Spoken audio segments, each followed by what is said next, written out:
Psalm 78. O my people, listen to my instructions. Open your ears to what I am saying, for I will speak to you in a parable. I will teach you hidden lessons from our past, stories we have heard and known, stories our ancestors handed down to us. We will not hide these truths from our children.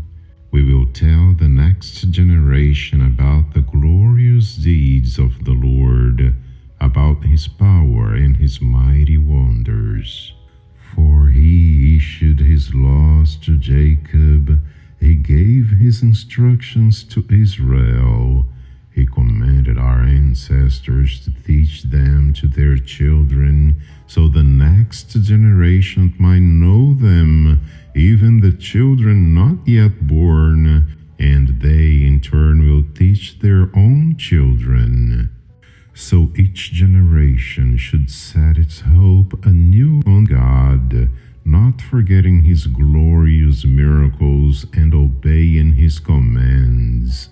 They will not be like their ancestors, stubborn, rebellious, and unfaithful, refusing to give their hearts to God.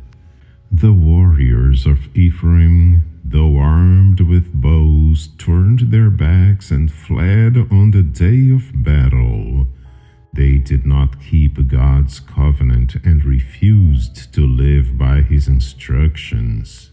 They forgot what he had done, the great wonders he had shown them, the miracles he did for their ancestors on the plain of Zoan in the land of Egypt. For he divided the sea and led them through, making the water stand up like walls. In the daytime he led them by a cloud, and all night by a pillar of fire. He split open the rocks in the wilderness to give them water, as from a gushing spring. He made streams pour from the rock, making the waters flow down like a river. Yet they kept on sinning against him, rebelling against the Most High in the desert. They stubbornly tested God in their hearts, demanding the food they craved. They even spoke against God himself, saying, God can't give us food in the wilderness. Yes, he can strike a rock so water gushes out, but he can't give his people bread and meat. When the Lord heard them, he was furious. The fire of his wrath burned against Jacob. Yes, his anger rose against Israel, for they did not believe God or trust him to care for them.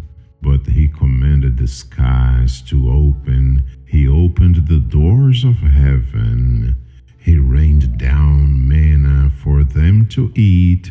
He gave them bread from heaven. They ate the food of angels. God gave them all they could hold.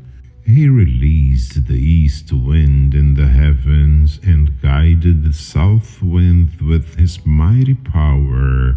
He rained down meat as thick as dust, birds as plentiful as the sand on the seashore. He caused the birds to fall within their camp and all around their tents. The people ate their fill. He gave them what they craved. But before they satisfied their craving, while the meat was yet in their mouths, the anger of God rose against them, and he killed their strongest men. He struck down the finest of Israel's young men. But in spite of this, the people kept sinning. Despite his wonders, they refused to trust him. So he ended their lives in failure, their years in terror. When God began killing them, they finally saw respected and took God seriously. Then they remembered that God was their rock, that God Most High was their Redeemer. But all they gave him was lip service. They lied to him with their tongues. Their hearts were not loyal to him. They did not keep his covenant.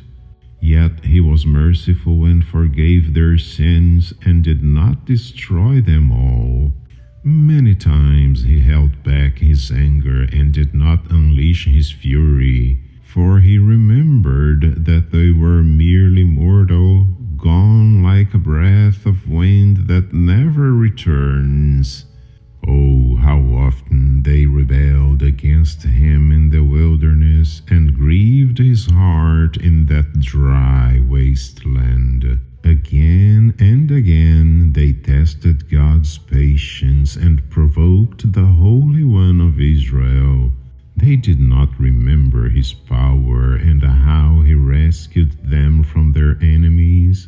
They did not remember his miraculous signs in Egypt, his wonders on the plain of Zoan, for he turned their rivers into blood, so no one could drink from the streams.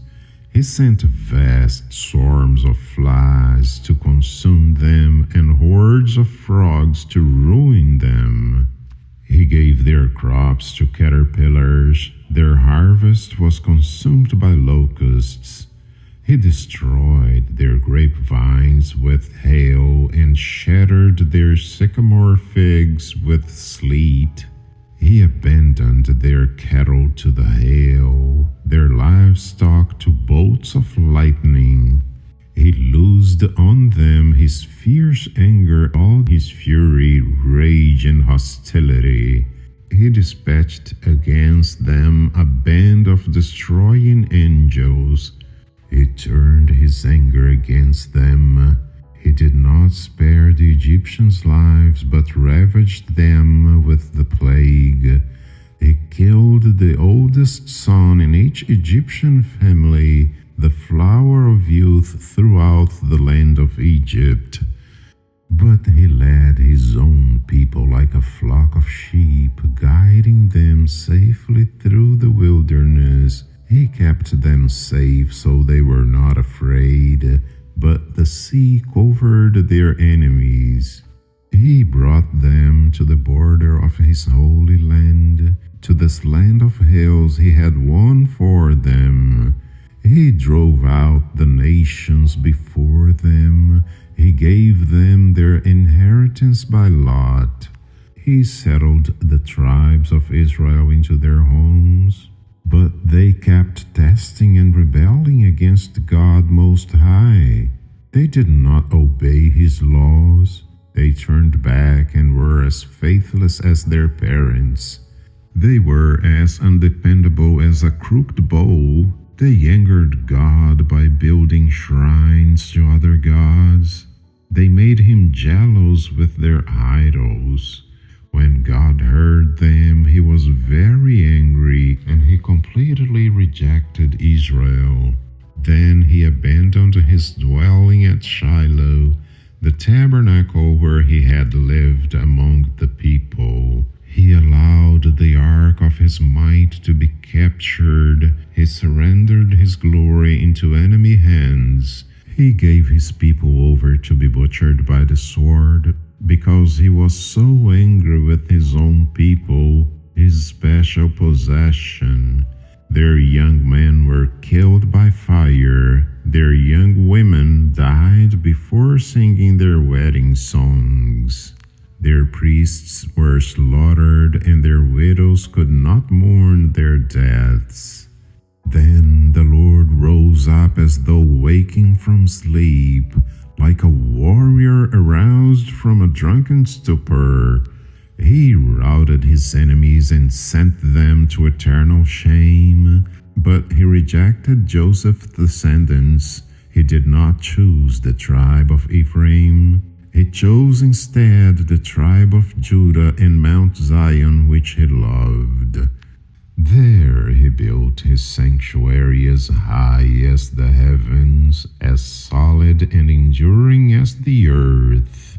He chose his servant David, calling him from the sheep pens. He took David from tending the ewes and lambs, and made him the shepherd of Jacob's descendants, God's own people Israel. He cared for them with a true heart and led them with skillful hands. Amen.